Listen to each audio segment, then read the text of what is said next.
Good morning students. आज का हमारा टॉपिक है परासरण व परासरण दाब।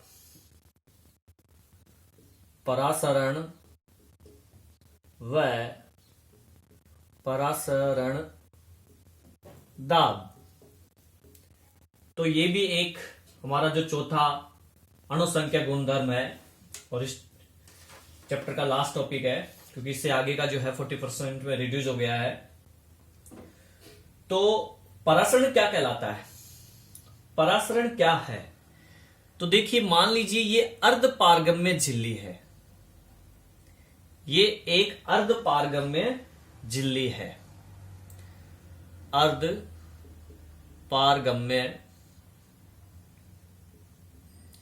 झिल्ली जो कि जंतु झिल्ली हो सकती है, अर्धपारगम्य झिल्ली, चरमपत्र हो सकता है, गाल ब्लैडर हो सकता है, अंडे की झिल्ली हो सकती है, और कृत्रिम रूप से भी बनाया जाता है इसको।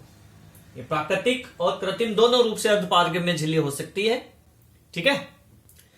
अब मान लीजिए इसमें हमने यहां पे एक कंटेनर में इसके अंदर हमने भर लिया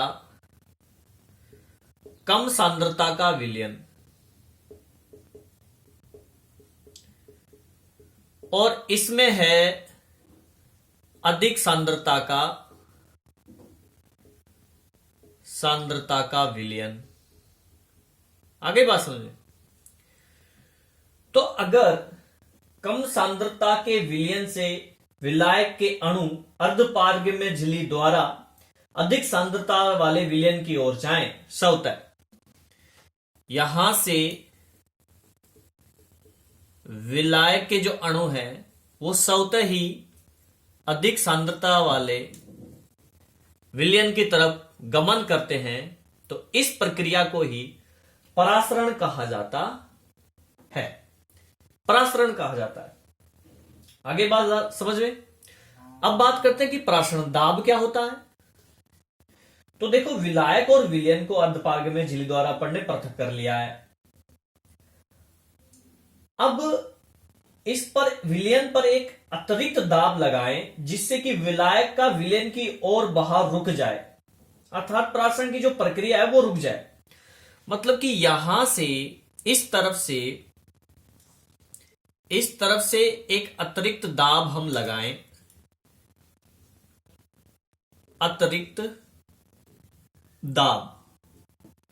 ये दाब इधर इस तरफ से लगाएं ताकि ये जो विलायक के अणु हैं वो अधिक सांद्रता वाले विलयन की तरफ जा रहे हैं, वो रुक जाएं। यानी इस प्रक्रिया को रोकने के लिए जो अतिरिक्त दाब लगाया गया है उस अतिरिक्त दाब को परासरण दाब कहते हैं। आगे बात समझे। अब परासरण दाब की जो गणना की जाती है वो कैसे की जाती है? वो की जाती है वान टाप गुणांक तनु और आदर्श विलयन, जो कि आदर्श गैसों की तरह व्यवहार करते हैं, वैसे ही आदर्श विलयन जो होते हैं उन पे यह नियम जो है तनु विलयनों पर ही लागू होता है। ठीक है। तो इसके लिए वान टाप ने क्या दिया, तनु विलयन के लिए परासरण दाब की गणना करने के लिए एक सूत्र दिया गया। जो परासरण दाब है उसको पाई से प्रदर्शित करते हैं। तो परासरण दाब को पाई से प्रदर्शित करते हैं, इसलिए इसके लिए जो सूत्र बना है, जैसे आदर्श गैस के लिए क्या था, पीवी बराबर NRT समीकरण आदर्श गैस के लिए होता है। ये इसी से उन्होंने परासरण दाब की गणना करने के लिए समीकरण दिया। दाब को यहां पे परासरण दाब जो है उसको पाई से प्रदर्शित करते हैं, इसलिए पाई V बराबर NRT।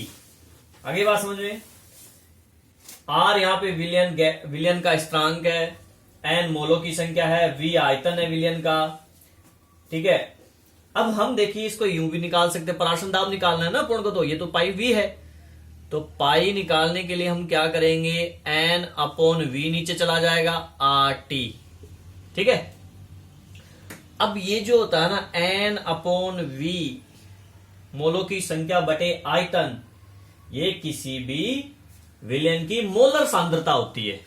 यानी N/V बराबर क्या है, मोलर सांद्रता, जिसको C से प्रदर्शित करते हैं। तो ये क्या हो जाएगा सूत्र, पाई बराबर CRT। क्लियर। तो इस प्रकार से हम जो है पराशरण दाब की गणना कर सकते हैं। अगर यहां पे R और T दोनों क्या है, स्थिरांक है, तो पाई क्या हो जाएगा, मोलर सांद्रता के बराबर हो जाएगा। ठीक है, या नहीं, समानुपाती हो जाएगा। अब इनका ये स्थिरांक है तो ये पाई समानुपाती हो जाएगा सांद्रता के, यानी सांद्रता बढ़ेगी तो परासरण दाब भी बढ़ेगा। अर्थात ये मोलों की संख्या पे निर्भर कर रहा है, तो मोलों की संख्या पे निर्भर कर रहा है तो इसका मतलब ये क्या हो गया, अणु संख्या गुणधर्म हो गया। ठीक है, अब देखिए यदि W ग्राम विलय का मोलर द्रव्यमान M है, यहां पे कर लेते हैं, यदि W ग्राम विलय का मोलर द्रव्यमान M है, तो मोलों की संख्या क्या हो जाएगी, N बराबर W अपॉन M। ठीक है ना। वैसे मोलर द्रव्यमान को कैपिटल M से शो करते हैं, आप चाहे कैपिटल M भी यूज कर सकते हैं, यहां पे ज्यादा बेस्ट रहेगा क्योंकि ज्यादातर हमने कैपिटल M ही शो किया था। ये लीजिए N बराबर W अपॉन M, द्रव्यमान बटे मोलर द्रव्यमान, मोलों की संख्या आ जाएगी। तो मोलों की संख्या आ जाएगी तो हम इस सूत्र में रख देते हैं PV बराबर यहां पे N की जगह W अपॉन M RT, ये बन जाएगा सूत्र। ठीक है कि नहीं। यहां से पाई प्राशन दाब निकालेंगे तो क्या हो जाएगा, WRT अपॉन MV। तो फाइनली प्राशन दाब का हम इस सूत्र से भी कैलकुलेशन कर सकते हैं, और ये भी सूत्र लगा सकते हैं, एंड ये भी लगा सकते हैं, जो चीजें दी हुई है हमें उस हिसाब से। ठीक है, अब ये प्राशन दाब जो विलयन है, प्राशन दाब के आधार पर जो है विलयन को, इसको 3 भागों में बांटा गया है, समपराशरी, अतिपराशरी और एक अल्पराशरी होता है। ठीक है, 3 भाग हैं, मैं यहां बता देता हूं। एक होता है समपराशरी विलयन,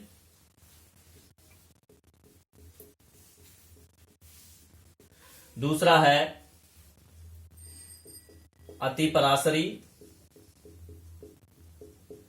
विलयन, और तीसरा है अल्पपराशरी विलयन। तो तीनों में क्या फर्क है। समपराशरी विलयन ये है जिसमें समान ताप पर विलयनों के पराशरण दाब समान हो। समान ताप पर तापमान क्या है, समान है, तो 2 विलयन है A और B, 2 विलयन कोई से भी हो सकते हैं, तो इसका पराशरण दाब बराबर हो इसके पराशरण दाब के, तो ऐसे विलयन समपराशरी विलयन कहलाते हैं। अतिपराशरी विलयन में क्या होता है, समान ताप पर 2 विलयनों में जिसका पराशरण दाब अधिक होगा, मान लीजिए ये A और B हैं, जिसमें A का पराशरण दाब ज्यादा है, इसका पराशरण दाब क्या है, ज्यादा है, किससे, B से, B के पराशरण दाब से इसका ज्यादा है A का, तो ये A क्या हो गया, अतिपराशरी विलयन हो गया। आगे बात समझे।